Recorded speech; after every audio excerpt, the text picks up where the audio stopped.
नमस्कार। अस्तित्व, भाषा, संस्कृति और विरासत के आज के अंक में आपकी मुलाकात करवाएंगे एक ऐसी शख्सियत से जिनसे आप भली भांति परिचित हैं। उन्होंने म्यूज़िक की फील्ड में इतना कार्य किया है कि न केवल प्रदेश में, देश भर में, बल्कि विदेशों में भी अपनी प्रस्तुतियां दी हैं, जिनके माध्यम से जम्मू व कश्मीर की सांस्कृतिक विरासत को एक पहचान भी मिली अंतर्राष्ट्रीय प्लेटफॉर्म पे। कुलदीप सप्रू सर, आपका एक्साइटेड स्टूडियोज में बहुत बहुत स्वागत। आपका भी बहुत बहुत शुक्रिया मुझे यहाँ बुलाने के लिए। आज म्यूज़िक एक बहुत वास्ट फील्ड है। हाँ, उसकी तरफ आपका रुझान कैसे हुआ? बचपन में आपके घर से कोई ऐसा था जो म्यूज़िक के साथ वाबस्ता था?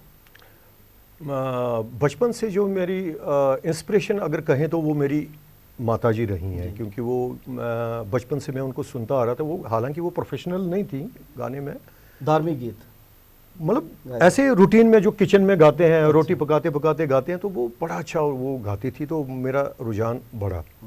उसके साथ साथ मैं फिर मेरे फादर साहब की, चूँकि मेरा जन्म श्रीनगर में हुआ है और उसके बाद हमारी फादर साहब की ट्रांसफ़र श्रीनगर से 1968 में हुई यहाँ पर जम्मू में। और 1968 से मैं जम्मू में ही पढ़ा हूँ। पहले जागृति निकेतन स्कूल में मैंने पढ़ाई की। उसके बाद सनातन धर्म सभा हायर सेकेंडरी स्कूल में।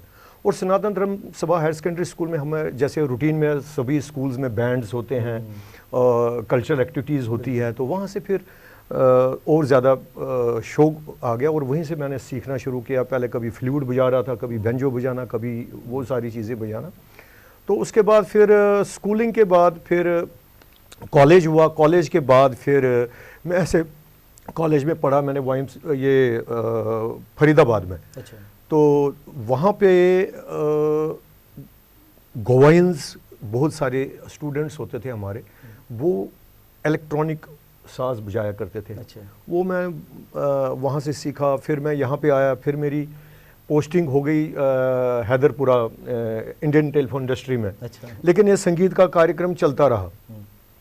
उसके बाद फिर एक दिन पंडित भजन सोपोरी जी आ गए अपने, हम शाम को ब्रॉडवे में भी जाते थे। ब्रॉडवे से उनको बोला नहीं आप बेटा रेडियो आइए। रेडियो गया, वहाँ से फिर वहाँ से ये चलता रहा। और मेरे लिए सबसे अच्छी खुशकिस्मती की बात ये है कि मैं सीखता भी रहा हूँ साथ साथ में संगीत को, और परफॉर्मर भी था, अच्छा परफॉर्मर था, जिनमें मैंने बहुत अच्छे अच्छे कलाकारों के साथ कंपनी भी की। परफॉर्मेंस के दौरान फिर आपको पता भी चलता है कि कहाँ कहाँ खामियां रह गई, तो कुछ और अपने आप को ये चीज़ फील्ड ही ऐसा है कि इसमें आप मुकम्मल तब तक नहीं हो सकते जब तक आपकी प्रैक्टिस अच्छी ना हो। परफेक्शनिज्म तो हाँ, परफेक्शन होना चाहिए और आपके गुरु।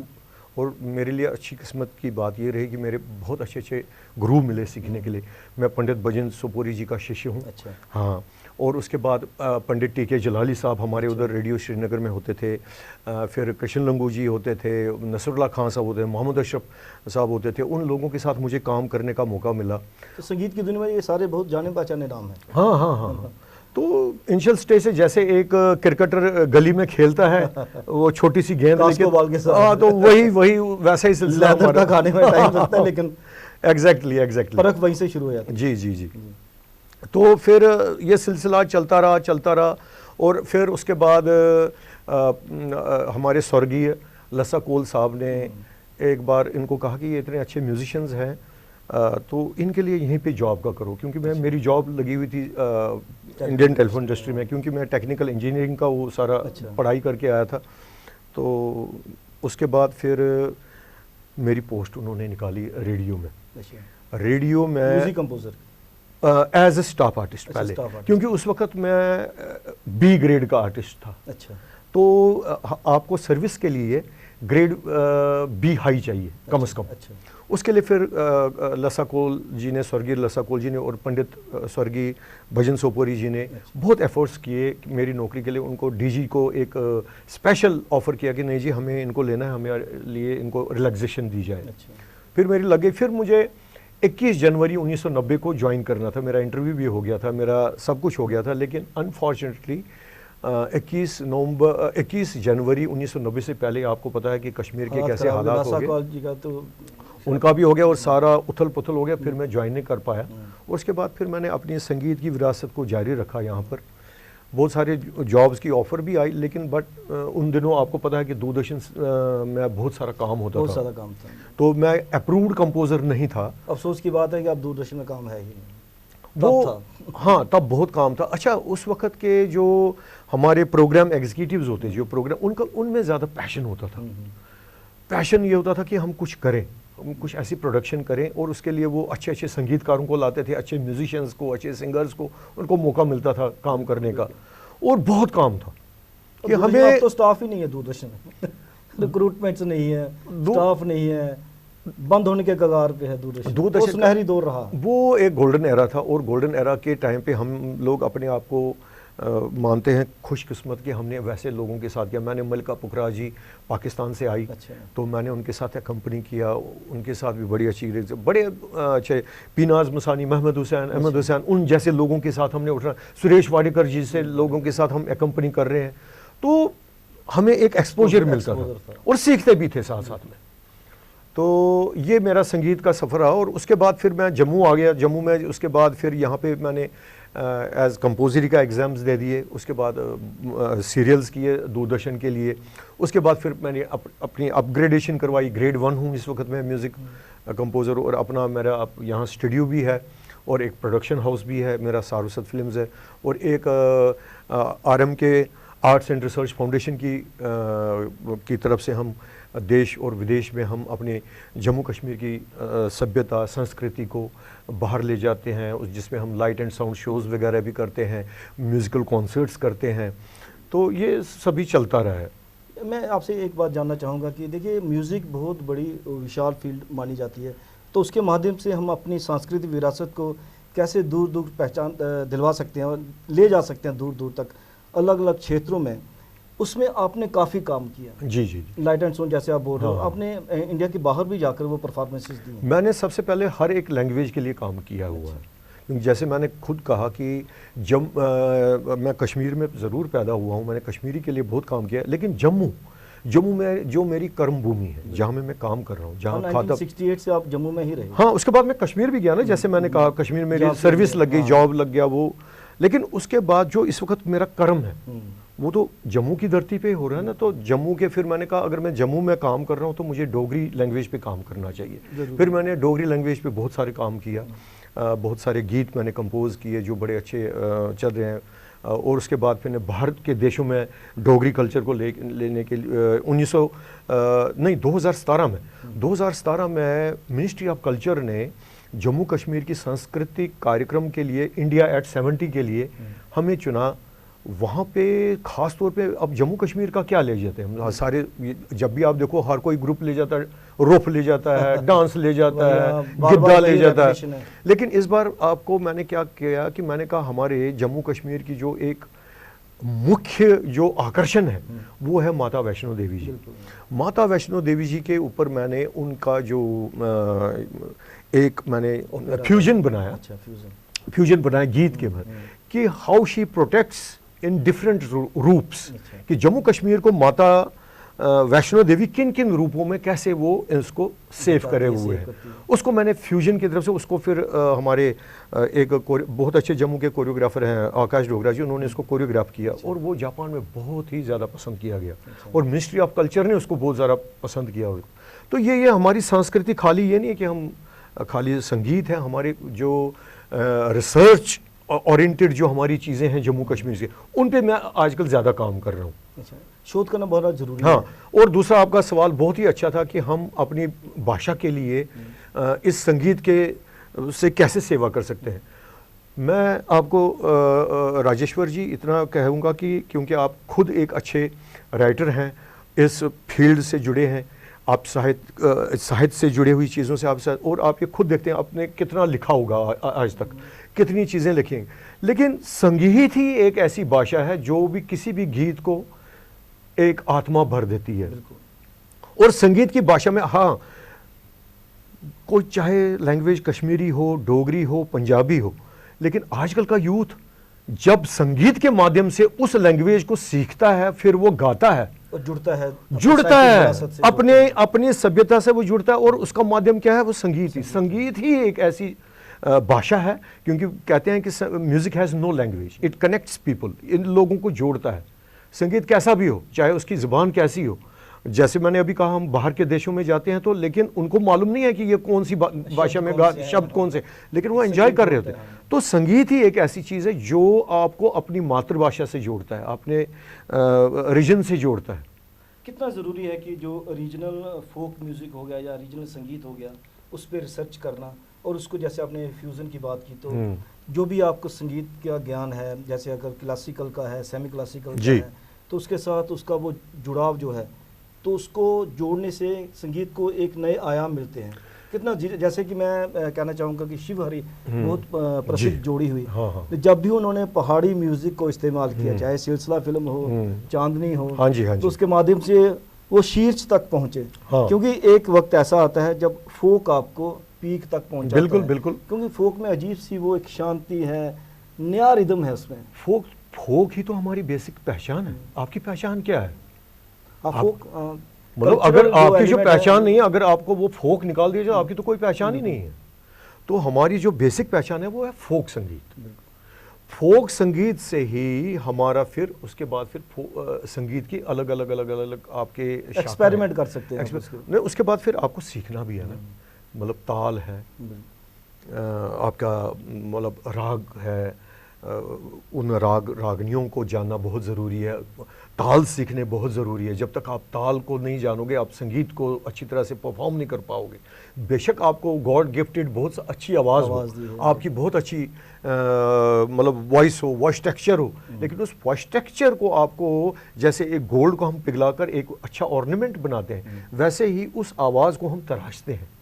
और वो तराशना क्या है, उसको लर्न किया। जैसे हमारे बहुत सारे सब्जेक्ट्स हैं, मेडिकल हमारा एक सब्जेक्ट है, इंजीनियरिंग हमारा वैसे ही म्यूज़िक एक सब्जेक्ट है, और ये एक बहुत बड़ा वास्ट सब्जेक्ट है जो कनेक्ट करता है साइंस के साथ भी, हमारे आध्यात्मिक जैसे सामवेद के साथ, जो हमारे 4 वेदों में सबसे पहला जो वेद आता है जो उसमें सामवेद है, सामवेद के साथ इसका डायरेक्ट कनेक्ट, आपकी ह्यूमन बॉडी के साथ इसका कनेक्ट है। हमारा एक ताल मैं आपको बताता हूँ कि कहरवा का 8 मात्रा का ताल है, उसमें 8 मात्राएं हैं। ये 8 मात्रा का सोर्स क्या है? हमारा पल्स रेट। हमारा पल्स रेट होता है 72 से 82, इसका माना जाता है कि मेन होता है 9 8 72 10 88, 8 मात्रा का ताल। और कहरवा ताल को राजा ताल कहते हैं। राजा ताल क्यों कहते हैं? क्योंकि ये पल्स रेट राजा ताल आदमी में होता है। क्योंकि म्यूजिक सुनते हुए कई बार रोंगटे भी खड़े होते हैं। हाँ, ये आपका जो म्यूजिक है आपके अंतर आत्मा से जुड़ी हुई चीज है। क्योंकि आप सैड गाना सुनेंगे, आपको जरूर रोना आएगा। आप थिरकता हुआ कोई गाना गाए, आपका दिल करेगा कि मैं नाचूं। तो ये जितनी भी ये ताल हैं या कोई, ये सारी ह्यूमन बॉडी से ही हमारे ऋषि मुनियों ने इसको कंसंट्रेट करके उन तालों का बनाया हुआ है, जो कि फिर हम कॉलेजेस में, स्कूलों में सीखते हैं। लेकिन सोर्स जो है वो हमारी ह्यूमन बॉडी है। ये बहुत बड़ी बात कही आपने जी। ये सा है, ओम है, ये इसी से ध्वनि, जो भी ध्वनि है, हाँ, ब्रह्मांड में जो भी ध्वनि है जी, जैसे ओम कहा जाता है कि ओम ब्रह्मांड के, हाँ ओम जी है, ओम ये अपना संगीत है, यूनिवर्स से ही ये ली हुई चीज है। ओम इसी से सा बना है। आप कितने भी नोट्स हारमोनियम देखिए, कुछ है उसमें सा ही है ना, हर एक नोट सा है। फिर इसको हमारे ऋषि मुनियों ने एक जल तरंग के माध्यम से इसका रे गा मा पा दा, ये हमारे ऐसे रचना की। हाँ, ये उन्होंने उसको बनाया हुआ, उसको सीखा है। मतलब ये किसी दिन के विस्तार से, जब इस चीज़ पे कभी आप मुझे बुलाएंगे तो इस पर मैं आपको विस्तार से बताऊंगा कि ये ह्यूमन बॉडी हमारे साइंस और मैथमेटिक्स के साथ भी जुड़ा हुआ है। ये सब कुछ साइंटिफिक है जी। सर, मैं एक चीज़ जानना चाहता हूँ, मुझे बड़ा कौतूहल है उसको जानने के लिए। जैसे कि पहले ऐसे हम लोग सुना करते हैं या पढ़ा करते हैं कि लता मंगेशकर जी ने गाना गाया, मोहम्मद रफ़ी जी ने गाना गाया, मुकेश जी ने गाना गाया, तो सारे साजिंदे साथ बैठे हुआ करते थे। किसी एक से गलती हो गई, हाँ, सारा रिपीट, रिटेक, सारा रिटेक। हाँ, बड़ा मुश्किल है। हर एक को परफेक्ट दिखाना पड़ता है, अपने आप को परफेक्शनिज्म चाहिए वहाँ। बिल्कुल बिल्कुल, किसी की भी गलती की गुंजाइश नहीं है। जी जी जी। अब आ गया ट्रैक सिस्टम, कितना इफेक्ट पड़ा है वो लाइव परफॉर्मेंस रिकॉर्ड मैं इसलिए पूछ रहा हूँ क्योंकि आप म्यूजिक डायरेक्टर भी हैं, हाँ, म्यूजिक कंपोजर भी हैं, आपका स्टूडियो भी है, रिकॉर्डिंग भी करते हैं, अरेंजर भी हैं। कितना वो चीज़ एक मिस करता है इंसान, या आप एज क्रिएटिव पर्सन कि काश ये लाइव होता तो मैं बेहतर रिकॉर्ड होता, या ट्रैक सिस्टम है वो चीज़, वो फीलिंग आ पाती है? उसमें देखिए, सबसे पहले जो जिस एरा की आप बात कर रहे हैं वो तो एक गोल्डन एरा था डिवोशंस। उसमें तो मैं इन लोगों को कर्मयोगी मानता हूँ। जैसे आप हमारी महान लता मंगेशकर जी या मोहम्मद रफ़ी जी का नाम ले रहे हैं, तो वो कर्मयोगियों से कम नहीं थे, जो अपनी मेहनत करते थे, एक एक महीना मेहनत करके वो गाना फिर रिकॉर्ड करते थे, साथ में वो इंस्ट्रूमेंट बजाते थे वो भी। उसमें एक अलग आनंद है जो उसमें आप करते हैं, उसमें सीखता है आदमी, वो एक अलग है। लेकिन आजकल का टाइम का जो ट्रैक सिस्टम वो भी बड़ा ज़रूरी है, उसमें आपकी टाइम सेविंग होती है। मतलब किसी म्यूजिशियन के पास अगर टाइम नहीं है तो कोई बात नहीं, आप उसके जगह डमी बजाओ कुछ भी, नहीं वैसा फील आ पाता है, फील आ पाता है। लेकिन अब आप उस चीज़ को एक एक महीना करके आप उसको किसी रिहर्सल करके, तो किसी के पास इतना टाइम नहीं है, आपको पता है बिजी शेड्यूल है, वो हमारी नसों के साथ जुड़ा हुआ है, नर्व्स के साथ जुड़ा हुआ आता है। अगर नहीं, अगर वैसा काम करे, वैसा भी काम करते हमारे स्टूडियोज में, आप किसी वक्त आइए, आप देखिए वैसा ही काम होता है। अब फ़र्क ये है कि हाँ, कोई म्यूजिशियन आज उसके पास टाइम नहीं है, वो कहता है कि मैं शाम को आ पाऊँगा, सिंगर कहता है कि नहीं मेरे पास शाम को टाइम नहीं है, तो वो हमारे पास बेनिफिट्स हो जाते हैं कि हमारे पास ऑप्शंस हो जाते हैं कि नहीं चलो शाम को मैं फ्लूट कर लूंगा, सवेरे मैं रिदम का पोर्शन कर लेता हूँ, टेक्निकल एडवांटेज, कोरस का मैं दूसरे दिन करूंगा। और सिंगर का ये होता है कि वो उसके पास रिटेक करने का टाइम होता है कि उसी लाइन को वो टेक करेगा। मैं वही कह रहा हूं, जैसे आपने खुद बोला कि वो लोग बड़े कर्मयोगी थे, किशोर कुमार हो गए वगैरह, क्योंकि गलती की गुंजाइश नहीं होती है। लेकिन यहाँ पर क्या है कि आप 10 बार एक लाइन बोलोगे, आप अरेंजर बीइंग अरेंजर एक बेस्ट वहां से स्टैंड आउट कर दोगे। वो टेक्नोलॉजी है ना, आपको उस टाइम के साथ बैलेंस नहीं कर सकते जो कर्मयोगियों के साथ आज के जो नहीं।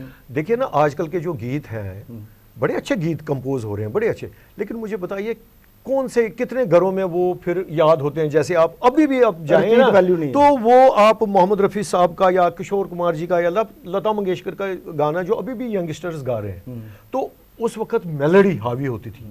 आजकल मेलोडी नहीं है, आजकल आपका सारा वो मतलब कि है ना, मैकेनिकल सिस्टम हो गया। पीरियड के लिए वो हिट रहती है चीज, उसके बाद लोग कहते हैं अब इससे छुटकारा पाओ, दूसरी चीज मतलब यूज एंड थ्रो वाली चीज हो गई। पहले गाना सुना करते थे लोग, आजकल गाना सुनते नहीं है, आजकल लोग गाना देखते हैं, वीडियोस वगैरह आ गई, उसमें टेक्निकल एडवांटेज कह सकते हैं। हाँ, चलो वक्त के साथ बदलना भी चाहिए, बदलना जरूरी है। अगर आप नहीं बदले तो आप कैसे सर्वाइव कर पाओगे इस फील्ड में? जी जी जी, बिल्कुल बिल्कुल। और सबसे बड़ी बात है कि जितने भी हमारे यंगस्टर्स हैं उनसे मैं ये कहना चाहूँगा कि भाई जितना भी आपने जो आप गाना बजाते हो या कुछ कर, लेकिन कम से कम यार उसको सीखो, किसी अच्छे उस्ताद के पास जाके ना इसको सीखो, फिर जाके आप परफॉर्म करो। फील्ड में कुछ लोग ऐसे आ गए हैं जो मतलब पैसे के बल पर आजकल मतलब 100 बार एक गाना गा लिया, एक लाइन गा ली तो उसमें से उठा के डाल दिया, उससे जो बेसिकली जो सिंगर है जो सीखता है उसको प्लेटफार्म नहीं मिल पाता। तो आप नहीं समझते हुए जो संस्थाएं यहाँ पे कार्य कर रही हैं, मैं कल्चरल एकेडमी की बात कर रहा हूँ, डोगरी संस्था की बात कर रहा हूँ, जिसका मैं जनरल सेक्रेटरी भी हूँ, हम लोग सभी लोगों का एक फर्ज बनता है कि कम से कम जो लोग सीख रहे हैं उनको तो प्लेटफार्म दिया जाए। जो नहीं सीख रहे, जो पैसे के बल पर बने हुए हैं, जाए एक दो गाना निकालते उसके बाद शांत हो जाया करते हैं, ग्लैमर ही ऐसा है। उसके लिए गवर्नमेंट ने अभी तक हमारे पास राजेश्वर जी कोई ऐसी ठोस पॉलिसी नहीं बनाई है जिसे हम कल्चरल पॉलिसी कहते हैं। कल्चरल पॉलिसी का मतलब ये होता है कि जो हमारे आने वाली जनरेशंस हैं वो संगीत क्यों सीखें।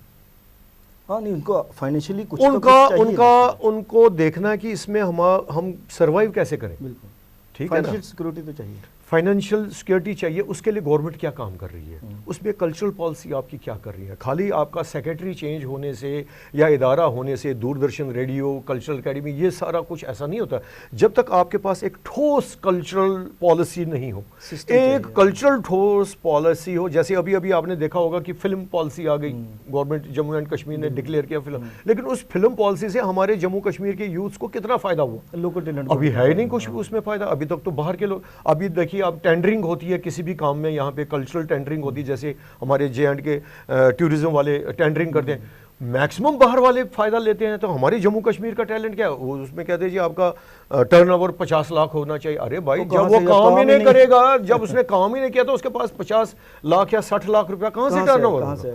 तो यही मैं कह रहा हूँ कि कल्चरल पॉलिसी एक ऐसी होनी चाहिए ताकि जो हमारे यहाँ जम्मू कश्मीर में बहुत ज्यादा टैलेंट है, और आजकल का टाइम हमारा टाइम नहीं है कि जब हमारे पेरेंट्स कभी बोलते थे नहीं ज़्यादा तू पढ़ाई की तरफ ध्यान दे, इन चीज़ों की तरफ ध्यान मत दे दो। आजकल का पेरेंट जो है, अगर किसी भी बच्चे में टैलेंट होगा वो उसके साथ जाएगा, वो उसका पूरा पूरा साथ देता है।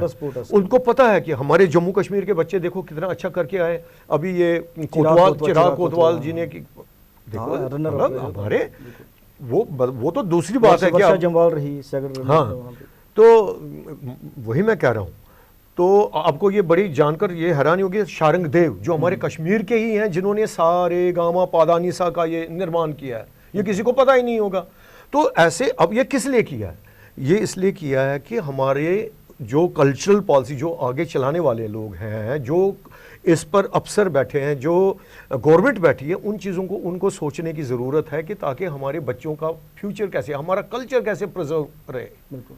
और आजकल के मैं दाद देता हूं कि छोटे छोटे बच्चों को जिन्होंने खुद से अपने YouTube क्रिएट किए हैं और खुद ही गाना बनाते हैं, खुद ही पैसा कमाते हैं, एक्सप्लोर कर रहे हैं, वो एक्सप्लोर कर रहे हैं। वो आजकल आप कह रहे हो ना कि दूरदर्शन बंद क्यों है? दूरदर्शन इसलिए बंद है क्योंकि आजकल का जो यूथ है वो उसकी तरफ ज्यादा उसका रुझान नहीं है, मेरे को दूरदर्शन जाऊंगा, वो करूंगा, ये करूंगा। उसने खुद अपना गाना बनाना, अपना पैसे से गाना बनाएगा, वो YouTube क्रिएट करके वो अपना वहां से फंड्स भी जनरेट कर रहा है और क्वालिटी भी दे रहे हैं, और क्वालिटी दे रहे हैं। लेकिन गवर्नमेंट को उस लेवल पे सोचना चाहिए कि हम बाहर, जैसे अब राजस्थान पंजाब का म्यूजिक देख लीजिए कितना एक्सप्लोर है देश विदेशों में, उसी तरह से हमारी यहाँ का जो रिच कल्चर है, अब जम्मू का इतना अच्छा कल्चर है, इतना रिच कल्चर है, लेकिन आप एक ही संस्था को बताओगे कि आप ही ने करना है सारा कुछ, लेकिन ऐसा नहीं होता कि आप जब तक नए नए कलाकारों को, नए नए यूथ को, नए नए क्रिएशंस, क्रिएटिव वर्क नहीं करते रहेंगे तब तक कुछ नहीं। आप देखिए कल्चर एकेडमी में वही पुरानी चीजें ही आज तक बज रही हैं, तो नई चीजों पे ध्यान नहीं देता है कोई। तो इन पे मैं गवर्नमेंट से ये अपील करूंगा कि आप एक ठोस कल्चर पॉलिसी लाइए जिस पे संगीत चाहे हो, चाहे नाटक हो, चाहे लिटरेचर हो, हमारे राइटर्स हैं, हमारा एक्टर है, हमारा गाने वाला है, हमारे म्यूजिशियंस हैं, हमारे म्यूजिक डायरेक्टर्स हैं, बहुत अच्छा काम कर सकते हैं। बिल्कुल सर, आप एक्सएलसी स्टूडियोज में आए, आपका बहुत बहुत धन्यवाद। आपका भी बहुत बहुत शुक्रिया कि आपने मुझे यहाँ पे आज कुछ चंद बातें रखने का मौका दिया। बहुत भविष्य में भी बातें इस पर जारी हाँ ज़रूर होनी चाहिए, संगीत के हवाले से। ज़रूर ज़रूर सर, बहुत बहुत शुक्रिया। बहुत thank you very much, thank you. अस्तित्व के इस अंक में आपने बातचीत सुनी कुलदीप सप्रू जी से। वाकई सही कहते हैं, सरकार को कल्चरल पॉलिसी लानी ही पड़ेगी, तभी तो यहाँ का कलाकार जीवित रह पाएगा, कला जीवित रह पाएगी। बहुत ज़रूरी है। कैमरा पर्सन करण सिंह के साथ राजेश्वर सिंह राजू को अब दीजिए इजाज़त। नमस्कार।